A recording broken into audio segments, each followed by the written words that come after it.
small desk. Do you think they'll notice that I wore sweatpants? I left my other pantaloons in my dinghy.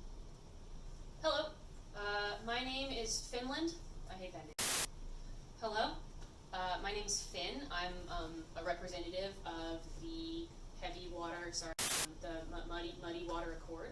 I am duly elected and represented, and I was asked to be here today by a bunch of people who can't read because I can. Earlier today, you heard from Miss Admiral Clearwater. She rapped for you. I'm not going to do that. I'm going to talk to you about the Muddy Water Accord and exactly why I think it's actually a good idea. Okay, so let me take you down the list. Like the Clearwater situation is that they feel like everybody should basically be independent all the time, no matter what, because they had some really bad experiences. Well, I guess we all had some really bad experiences. I wasn't personally present, but that informed them to believe that if they relied on anybody, that reliance would inevitably turn into hierarchy, and hierarchy would lead to the normalization of the mistreatment of lower class. They are completely convinced that the world is that way, and that no matter what we do, it's always going to be that way, and that we can't do any better.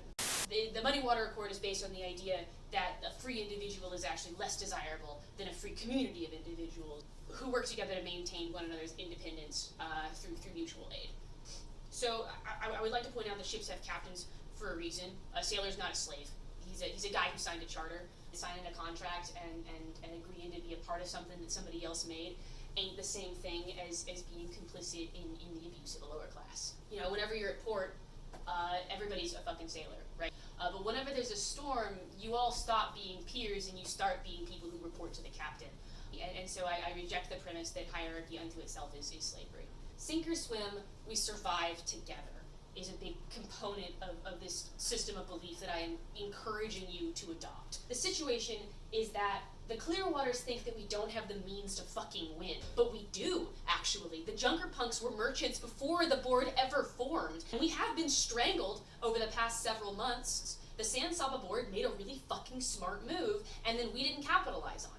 The board may have locked us out of a 5-person agreement, but the San Saba is not made up of the Grave Council, the conglomerate, the Railroad Commission, and whoever else is on that fucking board, Killhouse. It's made up of people. I think the board should have to beg us to join, and I think that we are perfectly capable of maneuvering ourselves into that position. So let's do it. Let's pick this game. Let's not pick the small con. Let's not go for the next thing over the next wave. Let's shoot for the island we cannot see yet. The Junkerpunks can be everything that they have been up until this point. We can be honest and brave and good, and we can have a good fucking time. And we can do it while we're winning.